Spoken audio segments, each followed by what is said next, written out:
Oke, baik. Bismillahirrahmanirrahim. Assalamualaikum warahmatullahi wabarakatuh. Sebelumnya, selamat siang Bapak Aris dan tidak lupa selamat siang juga buat teman-teman semuanya.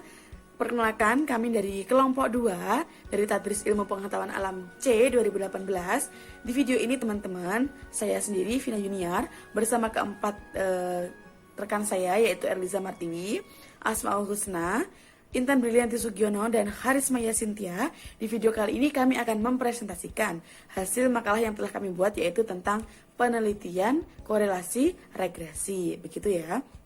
Oke, jadi video kali ini dibuat untuk memenuhi tugas yaitu mata kuliah penelitian kuantitatif yang diampu oleh Bapak Aris. Begitu. Oke, langsung aja teman-teman. Kita langsung masuk ke subbab pembahasan pertama. Kita akan masuk ke pengertian penelitian korelasi regresi terlebih dahulu.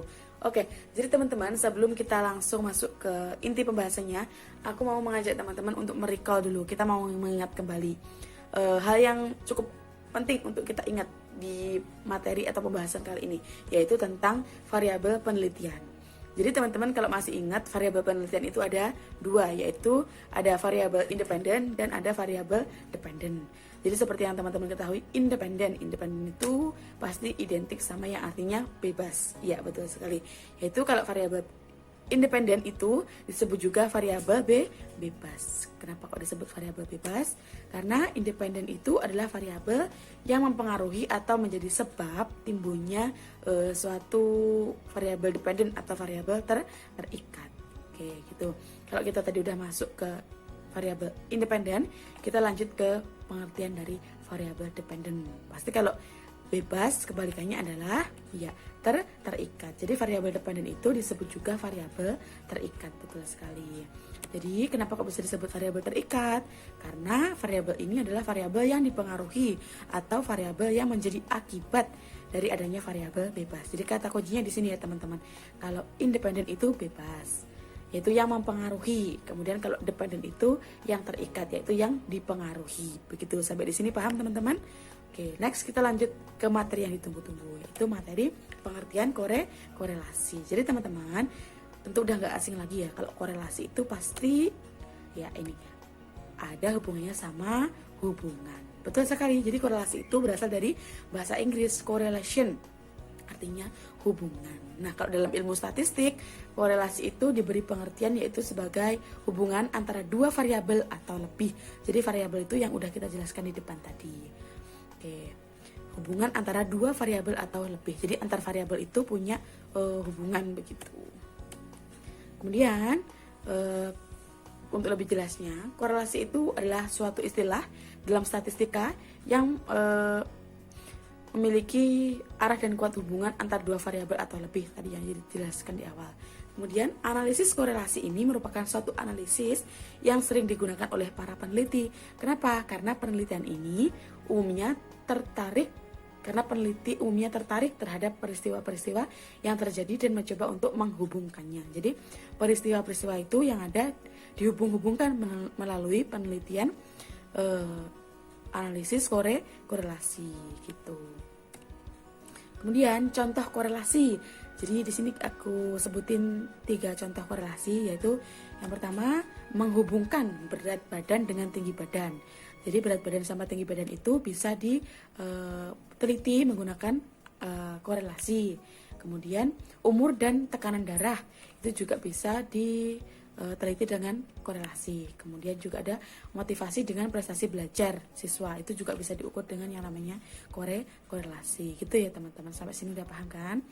Kemudian next kita masuk ke pembahasan berikutnya, yaitu tentang pengertian dari regresi. Tadi kan kita sebabnya korelasi regresi.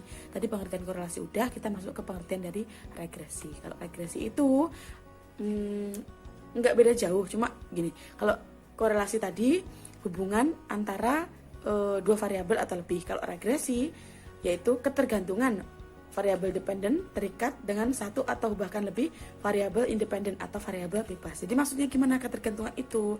Maksudnya adalah regresi itu salah satu analisis yang bertujuan untuk mengetahui pengaruh Jadi kalau tadi mengetahui hubungan, sekarang yaitu untuk mengetahui pengaruh suatu variabel terhadap variabel yang lain. Jadi beda ya. Kalau tadi untuk mengetahui hubungan, yang ini untuk mengetahui pengaruh. Oke. Nih, regresi berguna untuk mendapatkan hubungan fungsional antara dua variabel atau lebih, mendapatkan pengaruh antara variabel terikat dengan variabel bebas. Jadi pengaruhnya yang dicari itu. Itu paham sampai sini? Oke teman-teman, next kita masuk ke pembahasan berikutnya. Oke, itu tentang tujuan dan karakteristik dari korelasi dan regresi. Kita pertama ke tujuan dari korelasi terlebih dahulu. Jadi kalau seperti yang sudah dijelaskan di depan tadi, korelasi itu untuk mencari hubungan, betul sekali. Nih, korelasi itu untuk mengetahui seberapa kuat hubungan antara variabel terikat sama variabel bebas tadi, begitu. Jadi untuk mengukur kekuatan atau adanya hubungan apa enggak antara kedua variabel. Oke, udah jelas ya. Kemudian untuk karakteristiknya, karakteristik dari korelasi itu ada beberapa, yaitu yang pertama kisaran korelasi. Jadi ranknya korelasi itu mulai dari 0 sampai dengan 1. Korelasi dapat positif juga dapat pula nih negatif gitu. Kemudian korelasi sama dengan 0 itu mempunyai arti tidak ada hubungan antara dua variabel. Tapi kalau korelasinya itu sama dengan 1, artinya kedua variabel mempunyai hubungan linear sempurna membentuk garis lurus yaitu positif begitu. Kemudian kalau korelasi sempurna mempunyai makna jika nilai X-nya naik maka nilai Y-nya juga naik. Nanti untuk apa sih maksudnya nilai X, nilai Y, 0 plus 1 dan lain sebagainya itu akan dijelaskan di materi berikutnya gitu. Jadi di sini tuh permukaannya dulu, oke? Oke, teman-teman bisa kita next ya. Jadi kalau tadi karakteristik dan tujuannya korelasi udah, sekarang kita masuk ke yang regresi. Jadi tujuan dari regresi itu apa sih? Tujuan dari regresi itu sudah disebutkan di awal tadi, yaitu untuk mengetahui pengaruh suatu variabel terhadap variabel lain. Jadi untuk mengetahui pengaruh antara variabel dependen sama variabel independen gitu. Kemudian untuk karakteristiknya regresi itu ada beberapa juga, yaitu regresi ini dikatakan layak, dikatakan benar apabila taraf signifikansinya kalau pada ANOVA itu sebesar atau kurang dari 0,05. Kemudian tidak boleh terjadi multikolinearitas begitu. Lalu ini bisa teman-teman baca sendiri. Kemudian karakteristik dari regresi itu selanjutnya adalah terdapat hubungan yang linear antara variabel bebas X dan variabel tergantung atau terikat Y, dan kemudian datanya harus berdistribusi normal ya. Kemudian data berskala interval atau rasio. Kedua variabel bersifat dependen, yaitu satu variabel merupakan variabel bebas, kemudian sedangkan variabel lainnya yaitu variabel yang terikat. Jadi kalau udah memenuhi karakteristik yang sudah disebutkan tadi, nantinya tujuan-tujuan dari penelitian tadi bisa tercapai atau bisa terlaksana apabila memenuhi kriteria-kriteria yang telah ditentukan atau yang telah ada. Oke, mungkin cukup itu saja teman-teman penjelasan dari saya. Nanti selanjutnya akan dijelaskan oleh teman saya Eliza Martini. Terima kasih untuk penjelasan sebelumnya. Di sini saya Eliza Martini akan menjelaskan terkait komponen dan langkah-langkah dalam penelitian korelasi regresi. Nah, sebelumnya kita harus mengetahui apa perbedaan dari penelitian korelasi dan regresi. Nah, berkisar dari pembahasannya ini, kita membahas apa fungsi kedua alat analisis ini, apakah fungsinya sama atau beda. Kalau beda, kapan kita menggunakan analisis korelasi dan kapan kita menggunakan analisis regresi. Nah, kita harus perlu tahu dulu apa perbedaannya dan kapan waktu penggunaannya. Di sini dijelaskan ya di PPT ini perbedaan dari korelasi dan regresi deh. Penelitian korelasi di sini tujuannya untuk mengetahui apakah di antara dua variabel terdapat hubungan atau tidak, dan jika hubungan bagaimanakah arah hubungan dan sebagai besar hubungan dari penelitian tersebut. Sedangkan mode regresi itu untuk memprediksi besar variabel terikat atau dependent variable dengan menggunakan data variabel bebas atau independent variabel yang sudah diketahui besarnya. Nah, biasanya itu untuk analisis korelasi itu ingin mengetahui apakah ada hubungan antara dua variabel atau lebih. Sedangkan untuk analisis regresi itu simpelnya adalah untuk memprediksi seberapa jauh atau pengaruh yang ada pada penelitian tersebut. Selanjutnya yaitu komponen penelitian korelasi. Nah, di sini ada 4 tahap, yaitu penentuan masalah, penentuan subjek, pengumpulan data, dan analisis data. Yang pertama yaitu komponen terkait penentuan masalah. Sebagaimana dalam setiap penelitian ya, langkah awal yang harus dilakukan penelitian adalah menentukan masalah penelitian yang akan menjadi fokus dari penelitian tersebut. Dalam penelitian korelasi ini, masalah yang dipilih harus mempunyai nilai yang berarti dalam suatu fenomena, yaitu harus kompleks atau memerlukan pemahaman.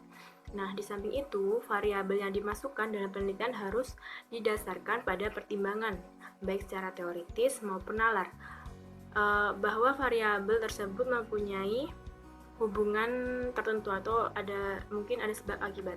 Nah, hal ini biasanya dapat diperoleh berdasarkan hasil penelitian yang terdahulu atau yang pokoknya yang terlebih dahulu atau berdasarkan penelitian sebelumnya. Yang kedua yaitu adalah penentuan subjek. Di sini subjek yang dilibatkan dalam penelitian ini harus dapat diukur dalam variabel-variabel yang menjadi fokus penelitian. Subjek tersebut harus relatif dan homogen dalam faktor di luar variabel yang terdeliti yang mungkin dapat mempengaruhi variabel terikat. Bila subjek yang dapat dilakukan mempunyai keterkaitan, maka pengumpulan subjek itu sudah dalam presisi yang baik. Namun dalam penentuan subjek ini biasanya ada satu kendala, yaitu terjadinya heterogenitas, yaitu adanya perbedaan atau yang disebabkan oleh faktor-faktor lain. Nah, untuk mengurangi heterogenitas, peneliti dapat mengklarifikasikan subjek menjadi beberapa kelompok berdasarkan tingkat faktor tertentu dan kemudian menguji hubungan antar variabel penelitian untuk masing-masing kelompok. Jadi dengan cara tersebut kita bisa mengurangi adanya heterogenitas sehingga penentuan subjek menjadi lebih baik. Yang ketiga ada komponen pengumpulan data. Nah, pengumpulan data ini yaitu berbagai jenis instrumen yang dapat digunakan untuk mengukur dan mengumpulkan data masing-masing variabel, seperti dilaksanakannya angket, tes, pedoman wawancara, dan observasi yang tentunya disesuaikan dengan kebutuhan seorang peneliti. Data yang dikumpulkan dengan instrumen-instrumen tersebut dalam bentuk angka ya, soalnya ini berkaitan dengan penelitian kuantitatif gitu. Dalam penelitian korelasional, yaitu pengukuran variabel dapat dilakukan dalam waktu yang relatif sama. Sedang dalam penelitian prediktif, itu variabel prediktor harus diukur sedang beberapa waktu sebelum variabel kriteria terjadi. Jika tidak demikian, maka prediksi terhadap suatu kriteria tersebut tidak ada artinya, yaitu biasanya akan menemukan kendala atau adanya tidak sinkronisasi. Yang keempat yaitu ada komponen analisis data. Pada dasarnya, analisis dalam penelitian korelasi dilakukan dengan cara mengkorelasikan hasil pengukuran suatu variabel dengan hasil pengukuran variabel lain. Dalam penelitian relasional, teknik korelasi yaitu yang digunakan oleh bivariat sesuai dengan jenis datanya dan digunakan untuk menghitung tingkat hubungan antara variabel satu dengan variabel yang lain. Sedang dalam penelitian prediktif, teknik yang digunakan adalah analisis regresi untuk mengetahui tingkat kemampuan prediktif atau peramalan variabel prediktor yang terhadap variabel kriteria, begitu. Namun demikian dapat pula digunakan analisis korelasi biasa bila hanya melibatkan dua variabel. Bila melibatkan lebih dari dua variabel, misalnya untuk menentukan apakah dua variabel prediktor atau lebih, dapat digunakan untuk memprediksi variabel kriteria lebih baik daripada bila digunakan secara sendiri-sendiri. teknik analisis regresi pada regresi ganda, regresi multivariat yaitu atau analisis kanonik yaitu akan dapat digunakan. Hasil analisis tersebut biasanya dilaporkan dalam bentuk nilai koefisien korelasi atau koefisien regresi secara tingkat sesuai signifikansinya. Di samping proporsi variasi yang disumbangkan oleh variabel bebas terhadap variabel terikat. Jadi begitu ya. Jadi analisis data itu berdasarnya menggunakan teknik relasi atau prediktor yang mempengaruhi faktor-faktornya. Yaitu komponen penelitian regresi. Di sini terdiri dari 4 komponen, yaitu yang pertama terkait eksogenitas atau identifikasi mode persamaan, yang kedua yaitu linearitas, yang ketiga varian, dan yang keempat autokorelasi. Nah, yang pertama yaitu eksogenitas atau identifikasi mode persamaan. Sebelum menggunakan analisis regresi, kita harus paham dulu bahwa analisis ini mensyaratkan bahwa variabel X bersifat fix atau tetap, sementara variabel Y itu bersifat random atau acak. Maksudnya, satu nilai variabel X itu akan memprediksi variabel Y, sehingga ada kemungkinan beberapa variabel Y. Dengan demikian, harus ada nilai error atau kesalahan pada variabel Y ketika melakukan analisis regresi. Nah, yang kedua yaitu ada linearitas. Sebenarnya macam-macam dari analisis regresi itu ada banyak ya, ada beberapa jenis. Contohnya ada regresi linear atau sederhana, regresi non-linear, dan regresi berganda. Tapi kali ini saya akan membahas terkait linearitas pada regresi linear. Soalnya penelitian ini sering dipakai pada penelitian. Jadi, linearitas itu adalah model analisis regresi yang bersifat linear. Artinya, kenaikan variabel X harus diikuti secara proporsional oleh kenaikan variabel Y. Jika dalam pengujian linearitas tidak terpenuhi, maka kita dapat melakukan transformasi data atau menggunakan model kuadratik, yaitu kuadrat, eksponensial atau model yang lainnya yang sesuai dengan pada pola hubungan non-linear. Jadi begitu ya. Tapi bisa saja ini linearitas itu juga digunakan pada regresi berganda begitu ya. Yang ketiga yaitu ada varian atau variasi. Variasi atau varian error atau varians residual yang tidak berubah-ubah pada respon yang berbeda. Pada penelitian regresi, asumsi ini lebih dikenal dengan asumsi homokedastisitas gitu. Mengapa variasi error atau perlu konstan? Sebab jika konstan, maka variabel error dapat membentuk model sendiri dan mengganggu model utama. Oleh karena itu, penanggulangan permasalahan heterokedastisitas atau non-homokedastisitas itu dapat diatasi dengan menambahkan model variance error ke dalam model analisis regresi. Yang keempat yaitu komponen adanya autokorelasi. Nah, jika kita menggunakan suatu analisis regresi sederhana atau data time series atau data yang disusun berdasarkan urutan waktu, maka ada suatu asumsi yang harus dipenuhi, yaitu asumsi autokorelasi. Asumsi ini melihat pengaruh variabel lag waktu sebelumnya, yaitu terhadap variabel Y jika ada gangguan autokorelasi. Artinya, jika ada pengaruh variabel lag waktu sebelumnya terhadap variabel Y, kan sudah disebutkan tadi ya, mestinya kalau adanya variabel X mesti akan mempengaruhi variabel Y, yaitu pada penelitian regresi. Next yaitu langkah penelitian korelasi. Nah, di sini ada langkah-langkah pokoknya, yaitu yang pertama yaitu mendefinisikan tujuan. Yang kedua yaitu melakukan telaah aksaka, dan yang ketiga yaitu melakukan rancangan cara pendekatannya. Dan yang keempat ada mengumpulkan data, dan kelima ada analisis data dan membuat interpretasi. Yang keempat yaitu menyusun laporan. Nah, berikut saya akan mengambil contoh kasus yaitu terkait langkah menguji korelasi bivariat dengan menggunakan aplikasi SPSS. Nah, di sini saya mengambil kasus yaitu terkait tujuannya yaitu hubungan antara tinggi badan dan berat badan mahasiswa. Di sini ya, yang pertama itu menentukan tujuan seperti dijelaskan di PPT ini.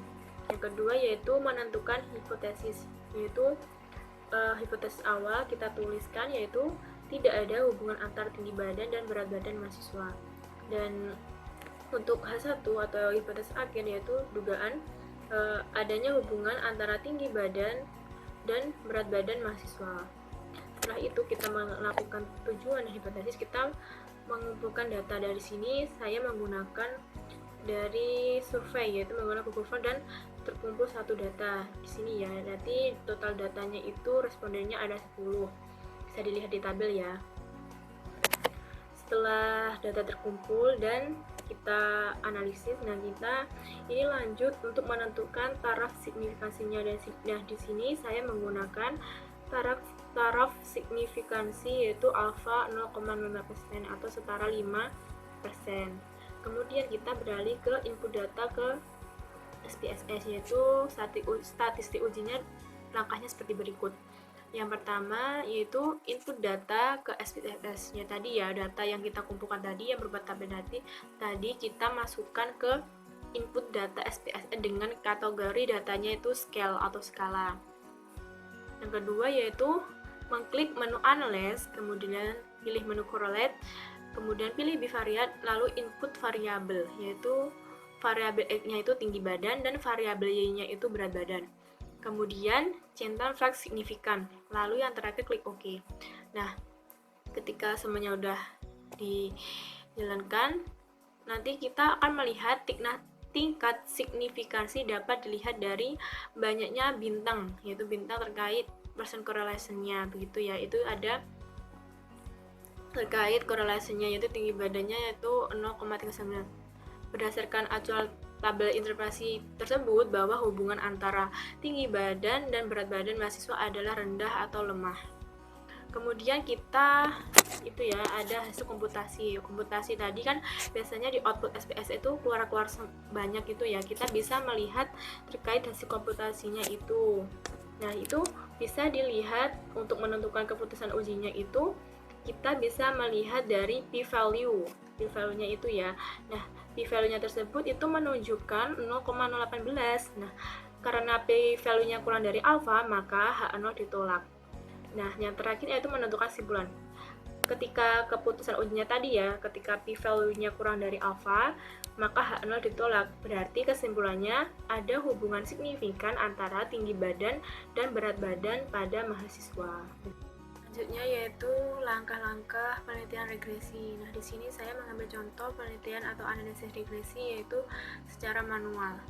Yang pertama yaitu kita menentukan suatu kasus. Nah, di sini saya mengambil suatu kasus yaitu terkait seorang engineer ingin mempelajari hubungan antara suhu ruangan dengan jumlah cacat yang diakibatkannya, sehingga dapat memprediksi atau meramalkan jumlah cacat produksi jika suhu ruangan tersebut tidak terkendali atau tidak normal. Engineer tersebut kemudian mengambil data selama 10 hari terhadap rata-rata atau mean suatu ruangan dan jumlah cacat produksi. Nah, langkah pertama pada analisis regresi ini yaitu penentuan tujuan.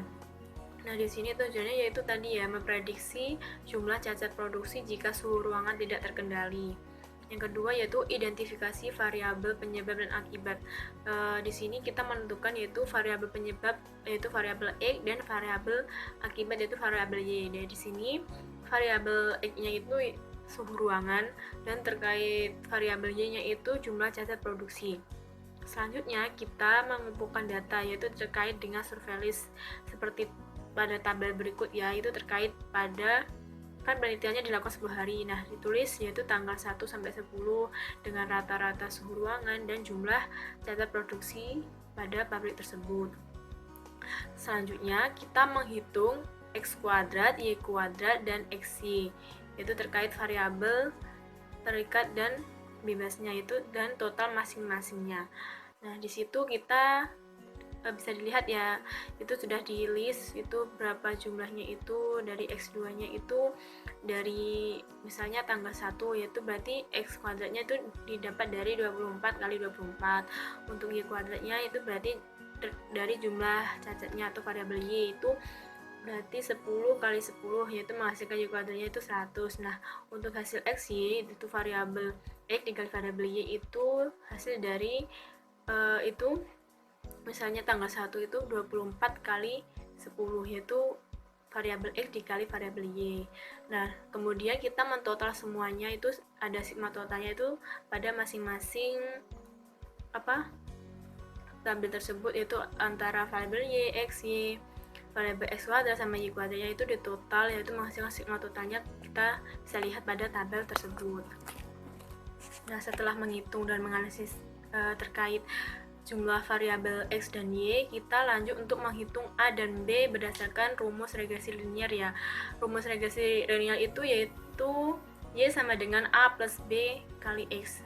Nah, dimana A ini yaitu konstanta A dan untuk B itu untuk menghitung koefisien regresi. Nah, di sini kita pertama yaitu harus menghitung konstanta A-nya dulu, yaitu itu ya rumusnya sama A sama dengan sigma Y kali sigma X kuadrat dikurangi sigma E dikali sigma X Y per N sigma X kuadrat dikurangi sigma X pangkat 2. Nah, di situ ya N itu jumlah dari banyaknya hari atau tanggal penelitian begitu ya. Nah, kita masukkan semua komponennya atau angkanya dan menghasilkan dengan jumlah A tersebut yaitu minus 27,02. Sedangkan untuk menghitung koefisien regresi B itu hampir sama ya sama rumusnya konstanta A, itu kita tinggal masukkan juga dan menghasilkan hasilnya tuh B-nya atau koefisien regresinya yaitu hasilnya 1,55.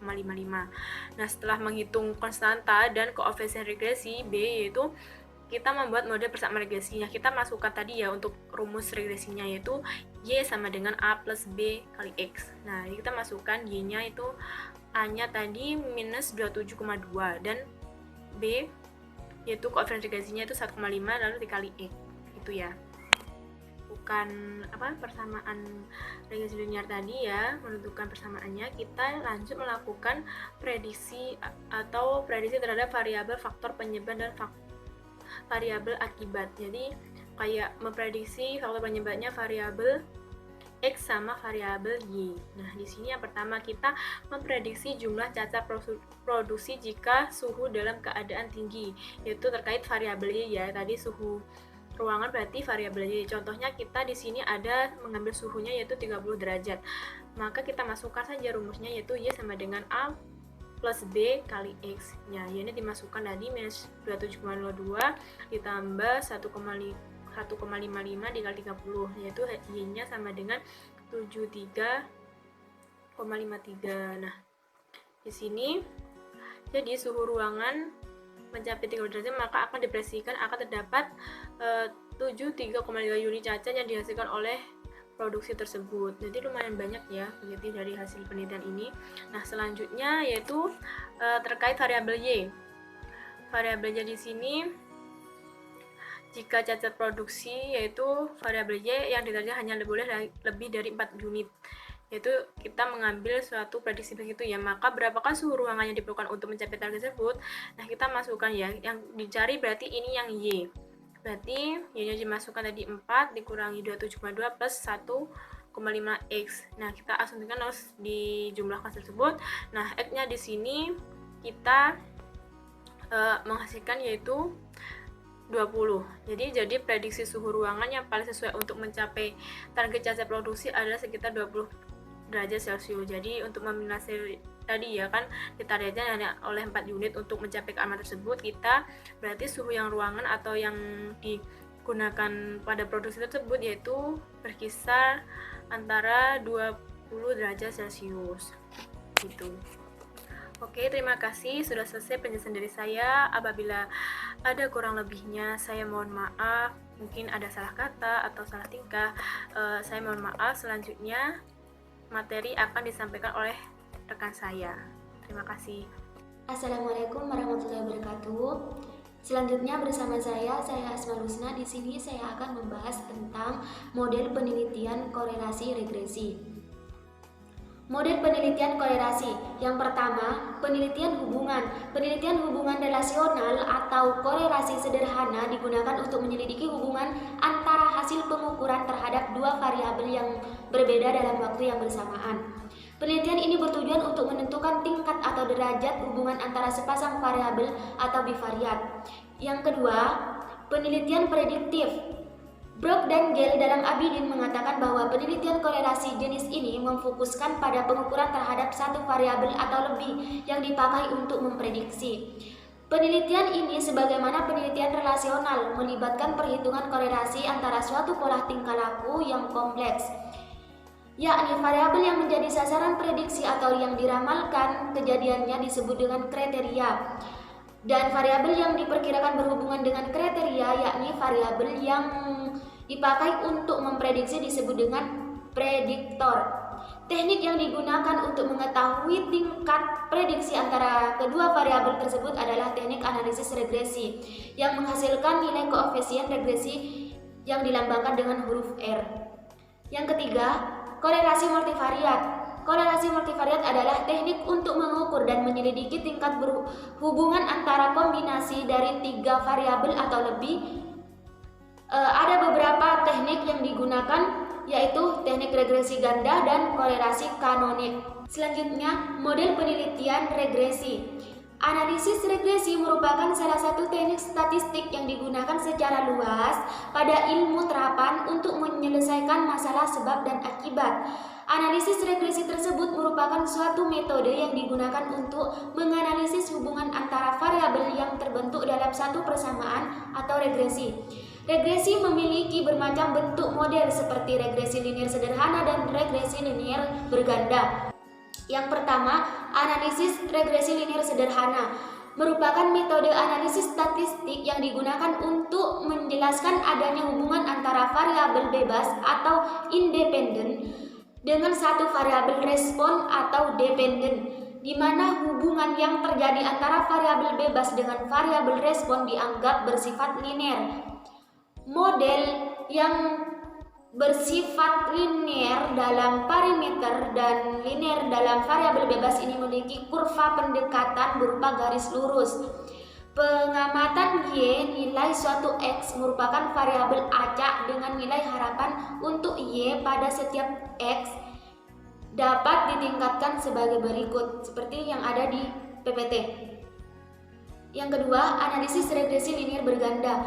Hampir sama dengan analisis regresi linier sederhana, di mana untuk memprediksi nilai dependen atau yang lebih dikenal dengan variabel Y, memerlukan variabel independen atau yang lebih dikenal dengan variabel X. Hal yang membedakan antara regresi ini dengan regresi linier sederhana adalah jumlah dari variabel yang digunakannya. Di regresi linier berganda, kita bisa menggunakan mulai dari 2 bahkan lebih variabel independen. Namun bisa jadi tidak semua variabel mempengaruhi variabel Y. Untuk mendapatkan model terbaik, kita hanya perlu memilih variabel yang berpengaruh ke variabel Y saja. Mungkin itu dari saya, kurang lebihnya mohon maaf. Assalamualaikum warahmatullahi wabarakatuh. Baik, di sini saya akan melanjutkan kelanjutan dari makalah kami, yaitu kita pada bagian F, yaitu adalah variabel penelitian korelasi dan regresi. Nah, penelitian korelasional sendiri ini memiliki tujuan untuk menentukan ada apa tidaknya hubungan antara 2 variabel atau lebih. Nah, seperti ke arah manakah hubungan tersebut bisa positif maupun negatif. Dari seberapa jauh hubungan antara 2 variabel atau lebih yang dapat kita ukur. Nah, misalkan saja seperti hubungan antara kecerdasan dengan kreativitas, tinggi badan dan umur, seperti itu. Nah, kemudian pada penelitian korelasional, para peneliti umumnya hanya mendasarkan pada penampilan variabel secara natural atau sebagaimana adanya, tanpa memanipulasi atau mengatur kondisi variabel tersebut. Oleh karena itu, peneliti sebaiknya mengetahui cukup banyak alasan nih yang kuat untuk mempertahankan antara hasil hubungannya dengan yang ditemukan dalam suatu penelitian. Nah, pengertian variabel sendiri itu sebenarnya variabel penelitian itu adalah suatu atribut ya, atau sifat atau nilai dari orang, objek maupun kegiatan yang mempunyai variasi tertentu yang bisa diterapkan oleh peneliti untuk dipelajari. Nah, dari yang bisa dipelajari, kemudian kita dapat menarik dari kesimpulannya seperti itu. Nah, kemudian di sini ada dua jenis variabel secara umumnya, yaitu ada variabel bebas atau yang lebih sering kita sebut sebagai variabel independen, dan juga ada variabel terikat atau yang sering kita sebut sebagai variabel dependen. Nah, variabel bebas atau independen itu merupakan variabel yang bisa mempengaruhi atau menjadi sebab perubahan atau timbulnya variabel dependen atau terikat. Dengan bahasa lain, di mana variabel bebas yaitu faktor-faktor. Baiklah, selanjutnya kita akan membahas mengenai analisis data pada penelitian korelasi regresi. Nah, apa sih analisis data ini? Analisis data adalah suatu cara untuk mengetahui dengan tepat penggunaan alat yang digunakan untuk menganalisis suatu data. Apa sih manfaatnya ketika kita mengetahui alat yang kita gunakan? Nah, ketika kita mengetahui alat yang kita gunakan untuk menyelesaikan suatu permasalahan, kita akan dapat menarik kesimpulan apakah permasalahan itu berat atau ringan, bagaimana cara menyelesaikannya, nah seperti itu. Nah, kemudian selanjutnya ada beberapa hal yang perlu diperhatikan dalam menganalisis suatu data. Yang pertama, dari mana data itu diperoleh? Apakah berasal dari sampel melalui proses sampling atau dari populasi, yaitu dengan cara sensus. Yang kedua, jika berasal dari sampel, teknik apa yang digunakan ketika itu? Apakah termasuk kelompok sampling probabilitas atau kelompok sampling non probabilitas? Yang ketiga, memakai skala apa untuk mengukur data itu? Apakah menggunakan skala nominal, ordinal, interval, atau rasio? Yang terakhir, bagaimana hipotesis yang dibuat? Apakah perlu dilakukan pengujian satu arah atau dua arah kalau memakai statistika inferensial? Nah, yang selanjutnya, adapun alat-alat yang dapat digunakan untuk menganalisis suatu data. Yang pertama itu ada statistika deskriptif. Nah, alat ini biasa digunakan untuk menyederhanakan data agar lebih mudah untuk dipahami. Nah, penyajian ini biasanya disajikan dalam bentuk tabel, baik itu tabel frekuensi maupun tabel silang atau dalam bentuk diagram dan grafik. Nah, kemudian yang kedua ada statistika non parametrik. Nah, dalam penyajian data penelitian sosial saat ini kebanyakan menggunakan statistika non parametrik. Statistika ini termasuk dalam kategori statistika inferensial yang dipakai untuk menafsirkan parameter melalui pengujian statistika atau yang lebih dikenal dengan uji signifikansi. Nah, yang terakhir kami memiliki satu contoh artikel jurnal penelitian korelasi regresi. Nah, versi lengkapnya ada di dalam makalah. Ini kita tarik garis besarnya saja ya. Nah, jurnal ini memiliki judul Pengaruh Kecemasan Matematika Terhadap Kemampuan Koneksi Matematis Siswa SMP. Jurnal ini ditulis oleh Ika Wahyu Anita, memiliki rumusan masalah bagaimana mengetahui hubungan dan pengaruh antara kecemasan matematika dengan kemampuan koneksi matematis siswa. Nah, jurnal ini memiliki volume dan halaman. Volume 3 nomor 1 halaman 125. Secara garis besar, penelitian korelasi regresi ini memiliki kesimpulan, yaitu dari analisis yang diperoleh oleh peneliti memiliki kesimpulan bahwa setiap peningkatan skor kecemasan matematika berupa kecemasan terhadap pembelajaran matematika, kecemasan terhadap ujian matematika, atau kecemasan terhadap perhitungan dalam pembelajaran matematika ini mengakibatkan menurunnya skor kemampuan koneksi matematis siswa. Dan sebaliknya, contoh ya, ketika siswa tersebut mengikuti kegiatan ujian dan ketika dia tidak bisa mengontrol kecemasannya, maka nilai-nilai yang akan didapat akan menurun. Nah, maka sebaliknya ketika siswa itu bisa mengontrol rasa cemasnya, dia tidak akan dipengaruhi oleh kecemasan tersebut. Nah, artinya setiap kenaikan masing-masing skor kecemasan matematika tersebut mempengaruhi koneksi kemampuan siswa. Nah, sekian dari kami. Apabila ada kurang dan lebihnya kami mohon maaf. Akhirul kalam, wassalamualaikum warahmatullahi wabarakatuh.